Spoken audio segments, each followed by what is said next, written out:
महाराष्ट्रातील शासकीय कंत्राटदारांनी प्रलंबित देयकं आणि आर्थिक संकटाचा निषेध करत बेमुदत काम बंद आंदोलनाचा इशारा दिलाय आणि आजपासून राज्यभरात बेमुदत काम बंद आंदोलन त्यांनी पुकारले।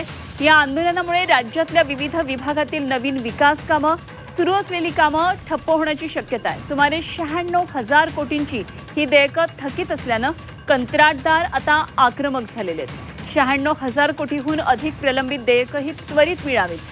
कंत्राटदार संघटनांची ही प्रमुख मागणी आहे। जलसंपदा, नगरविकास, पर्यटन, ग्रामविकास अशा विविध विभागांची कामाची देयकं थकीत आहेत आणि गेल्या वर्षी कंत्राटदारांचे 1,16,000 कोटी थकीत होते। त्यावेळी केलेल्या आंदोलनामुळे राज्य सरकारनं 20,000 कोटी रुपये कंत्राटदारांची दिले, मात्र आता उर्वरित ही रक्कम अजूनही थकीत आहे आणि जलसंपदा, नगरविकास, ग्रामविकास, पर्यटन अशा या विभागांची बिलं अजूनही प्रलंबित आहेत। या आंदोलनामुळे राज्यातले रस्ते, पूल आणि इतर विकास कामं आता ठप्प होण्याची शक्यता आहे। राज्याच्या पायाभूत सुविधांच्या विकासावर याचा परिणाम होऊ शकतो असा अंदाज वर्तवला जातोय।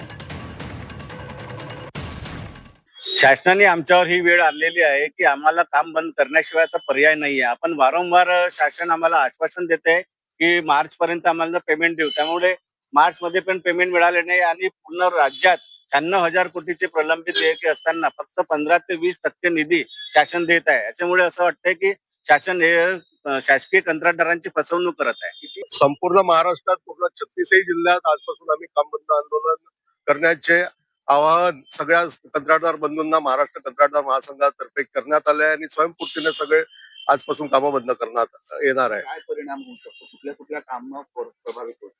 सगळे रोडची कामे, पुलाची कामे आणि बिल्डिंग देखभाल दुरुस्तीची कामे, हे सगळे कामं याच्यामुळे शासनाची कामं प्रभावित होऊ शकतील। कधीपर्यंत ठेवा? जोपर्यंत आम्हाला दिलासा न्याय मिळणार नाही तोपर्यंत कामे बेमुदत आमचा संप चालू राहील। महाराष्ट्राच्या विधानसभेमध्ये आणि बजेट अधिवेशनामध्ये आम्ही हा मुद्दा मांडलेला होता आणि सरकारने त्यामध्ये उत्तर देत असताना सांगितले की आता त्यांची काही थकीत राहिलेली नाही, अशा पद्धतीचं उत्तर आम्हाला आलेलं आहे। म्हणजे महाराष्ट्राच्या विधानसभेमध्ये सरकार खोटं बोलताना आपण पाहिलेलं आहे। जवळपास 89,000 कोटीचं देणं हे कॉन्ट्रॅक्टरचं आहे आणि ते कॉन्ट्रॅक्टरलाच आता आंदोलन करावं लागतं आणि कॉन्ट्रॅक्टरनी आत्महत्या केलेली आपण पाहतोय। महाराष्ट्रामध्ये शेतकरी असो की कॉन्ट्रॅक्टर असो, यांची जी परिस्थिती निर्माण झालेली आहे त्याचं कारण आहे की राज्याची तिजोरीमध्ये दिवाळा या सरकारने काढलेला आहे, हे त्याच्यातून स्पष्ट होतं। नवीन सरकार आल्यापासून आपण नवीन कामं मंजूर केले नाही, जुन्या लोकांची देयकं देणं हे प्राधान्य ठेवलेलं आहे। त्यामुळे टप्प्याटप्प्याने सर्वांचे पैसे देत आहोत। अर्थसंकल्पामध्ये तरतूद केली आहे। नियमानुसार तर असं असते की कॉन्ट्रॅक्टरचे कामं कंप्लीट झाल्यानंतर त्यांना देयकं देण्याची तरतूद असते। ज्यांचे काम कंप्लीट झालेले आहे त्यांना पैसे देणे ही सरकारची जबाबदारी ते देत आहे।